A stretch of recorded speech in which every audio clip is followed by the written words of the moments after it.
5,000 years ago, someone pressed a story into wet clay that psychologists are still using today to explain what happens to a person in crisis. It begins with a goddess, her dead brother-in-law, and a suspicious amount of jewelry. This is the Descent of Inanna, the oldest written underworld journey in human history, recorded in ancient Sumer in what is now southern Iraq, roughly 1,500 years before Homer put pen to papyrus. The clay tablets it was written on sat buried and unread for millennia. When scholars finally translated them in the 20th century, they found a story so psychologically precise that it felt less like mythology and more like someone had mapped the interior of the human mind and given it divine characters. First, the goddess herself. Inanna was the queen of heaven in Sumerian mythology, and her resume is considerable. Goddess of love, war, justice, and political power. She was the planet Venus, blazing in the morning and evening sky. She was the force behind fertility and the force behind destruction, sometimes within the same afternoon. The ancient texts describe her as the most complex deity in the Mesopotamian pantheon, partly because she seemed to contain contradictions that the other gods did not bother with. She was not one thing. She was everything at once, which made her dangerous and indispensable in roughly equal measure. Her sister was Ereshkigal, queen of the great below, ruler of the land of no return. The underworld in Sumerian belief was not a punishment. It was simply where everyone went when they died, a vast dark realm beneath the earth where the dead ate dust and clay and the light of the living world never reached. Ereshkigal ruled it absolutely.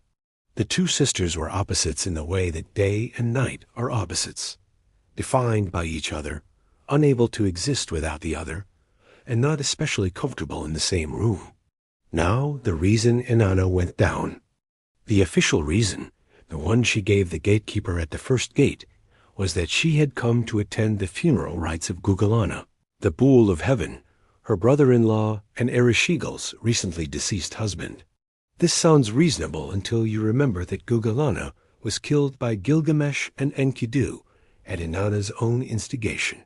She had sent the Bull of Heaven to destroy Uruk after Gilgamesh rejected her romantic advances. The plan backfired. The bull was killed. Ereshkigal's husband was dead, and the goddess responsible for his death was now showing up at the underworld gates dressed in her finest clothes, crown on her head, scepter in hand, beads around her neck, golden ring on her finger. Some scholars take the funeral story at face value. Others point to a second possible motivation running through the text. Inanna wanted to extend her divine power into the underworld itself, to rule death the way she ruled everything else. If that reading is correct, then Ereshkigal's fury at her sister's arrival was not just grief, it was recognition. Inanna had come to take what was hers. Ereshkigal ordered the gatekeeper Nedi to bolt all 7 gates and let Inanna in only one gate at a time. At each gate, Inanna was required to surrender something.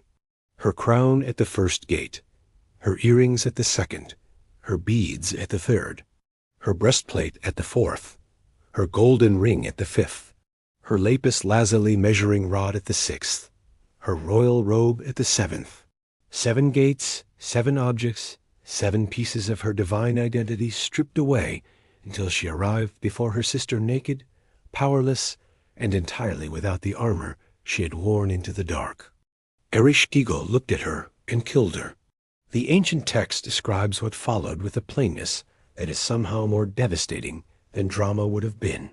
Inanna was turned into a corpse, hung on a hook on the wall, a rotting piece of meat.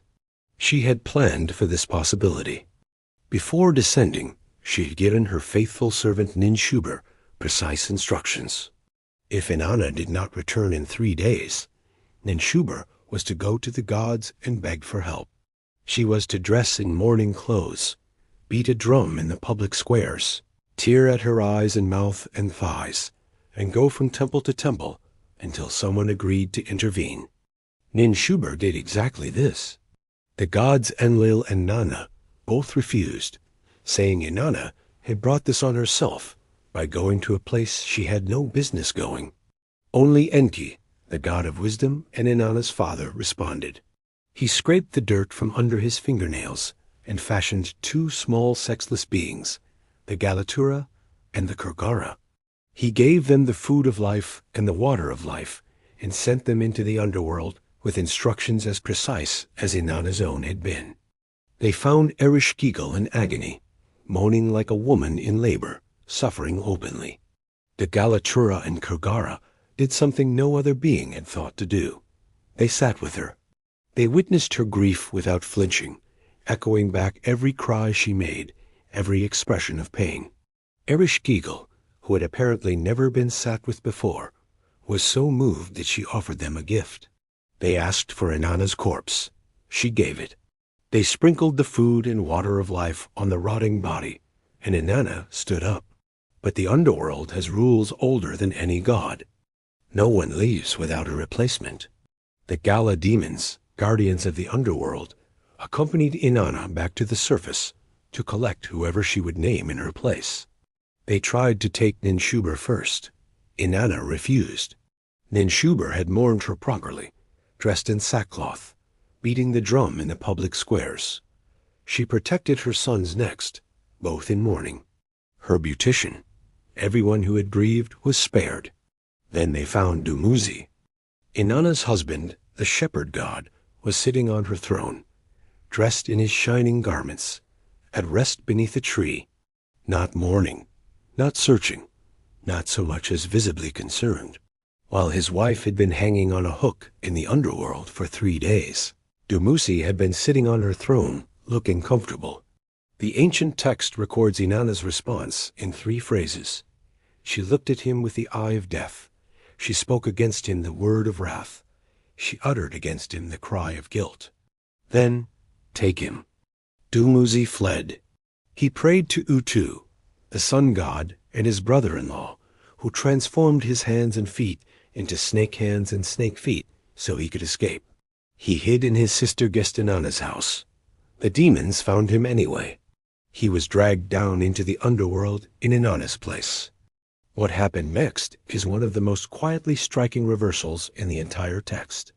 After sending Dumuzi to the underworld in cold fury, Inanna appears to have changed her mind.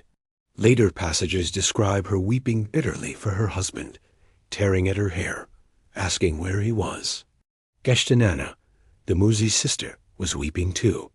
The 2 women searched for him together until a fly told them where to find him. When they did, Inanna made a final arrangement. Dumuzi would spend half the year in the underworld. Gestinana, who had volunteered to share his sentence, would spend the other half. When Dumuzi was below, the earth went dry and barren. When he returned, the rains came and everything grew.